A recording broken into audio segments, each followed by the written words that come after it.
नमस्कार, मी पंजाब डक तुम्हाला सांगतो राज्यामध्ये 30 तारखेपर्यंत राज्यात दररोज भाग बदलत वेगवेगळ्या भागात जोराचा पाऊस पडणार आहे। राज्यात सांगायचं झालं तर आपण सुरुवात करू म्हणजे आज जास्त पाऊस कोणत्या भागाकडे पडणार आहे।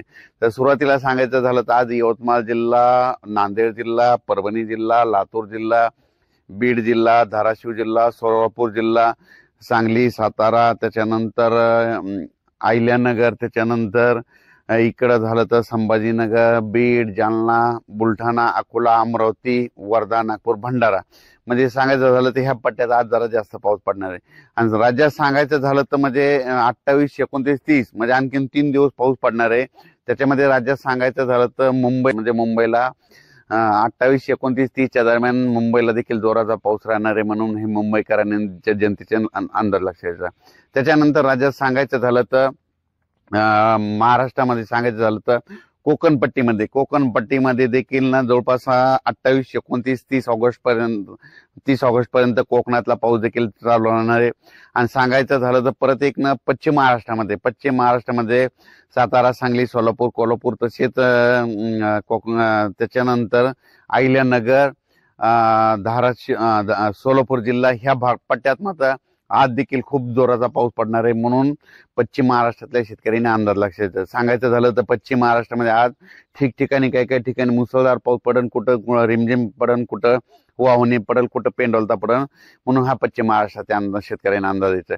त्याच्यानंतर आपण उत्तर महाराष्ट्राकडे बघू। उत्तर महाराष्ट्राकडे नंदुरबार जिल्हा, धुळे जिल्हा, जळगाव जिल्हा, नाशिक जिल्हा म्हणजे ह्या जिल्ह्यामध्ये सगळीकडे मध्ये ह्या जवळपास 29, 30 या 3 दिवसामध्ये दररोज वेगवेगळ्या जिल्ह्यात चांगला जोराचा पाऊस पडणार आहे, म्हणून हा अंदाज लक्षात घ्यायचा। काही ठिकाणी रिमझिम पडन, कुठं मुसळधार पडन, पण काही ठिकाणी वाहून होईल, कुठं रिमझिम पडन, कुठं पेंडोलचं समाधान मानावं लागेल, म्हणून उत्तर महाराष्ट्रातल्या शेतकऱ्यांनी हा अंदाज लक्षात घ्यायचा। त्याच्यानंतर सांगायचं झालं तर मराठवाड्यामध्ये सगळ्यात जास्त तुम्हाला मागच्या अंदाजामध्ये सांगितलं होतं विदर्भ मराठवाड्यामध्ये जरा जास्त पाऊस पडणार आहे। तर सांगायचं झालं तर लातूर जिल्हा, धाराशिव जिल्हा, बीड जिल्हा, परभणी जिल्हा, नांदेड जिल्हा, हिंगोली जिल्हा, संभाजीनगर आणि जालना हे मराठवाड्यामध्ये काय होणार आहे, आज देखील दुपारच्या नंतर खूप काही ठिकाणी जोराचा पाऊस पडणार आहे, म्हणून हा अंदाज लक्षात।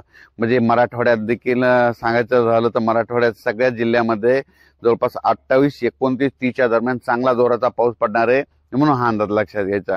आणि त्याच्यानंतर परत मग राज्यात आता परत पाऊस कधी पडणार आहे, तर राज्यातल्या सर्व शेतकऱ्याला सांगू इच्छितो सर्वप्रथम आपण काय करू की हे पाऊस 30 तारखेपर्यंत पडणार आहे, पण 31, 1, 2, 3 ला परत थोडी उघाड देणार आहे, पण 31 ऑगस्ट आणि 1, 2, 3 सप्टेंबरच्या दरम्यान राज्यात समजा बऱ्याच ठिकाणी उघाड भेटल, पण त्याच्यानंतर काही राज्यातल्या काही भागामध्ये पाऊस चालू राहणार आहे। मग ते कुठं चालू राहणार आहे तर समजा सांगू इच्छितो 31 ऑगस्ट आणि 1, 2, 3 सप्टेंबरच्या दरम्यान तुम्हाला सांगू इच्छितो जळगाव जिल्हा झालं, बुलढाणा जिल्हा झालं, अकोला जिल्हा झालं, अमरावती जिल्हा झालं, वर्धा जिल्हा झालं, नागपूर जिल्हा झालं, भंडारा, त्याच्यानंतर ह्या पट्ट्यामध्ये मात्र तिकडचा पाऊस चालूच राहणार। म्हणजे त्या पट्ट्याच्या तिकडं मध्य प्रदेशच्या बाजूनं काही त्या खालून म्हणजे नांदुरा त्या घाटाच्या नांदुरा त्या तालुक्याकडून त्या खालच्या साईडनं अकोट ह्या भागाकडून परतवाडाकडून ह्या पट्ट्यामधला मात्र पाऊस कंटिन्यू मात्र इकडला जरी कमी झाला तर तिकडला मात्र पाऊस चालू राहणार आहे, म्हणून विदर्भातल्या शेतकऱ्यांना अंदाज लक्षात घ्यायचा। 4 सप्टेंबर नंतर 4, 5, 6, 7, 8 ते 4 दिवस पावसाचे राहणार आहेत, म्हणून हा अंदाज लक्षात घ्यायचा। अचानक वातावरण बदल झाला तर उद्या एक लगेच मेसेज दिला जाईल। धन्यवाद।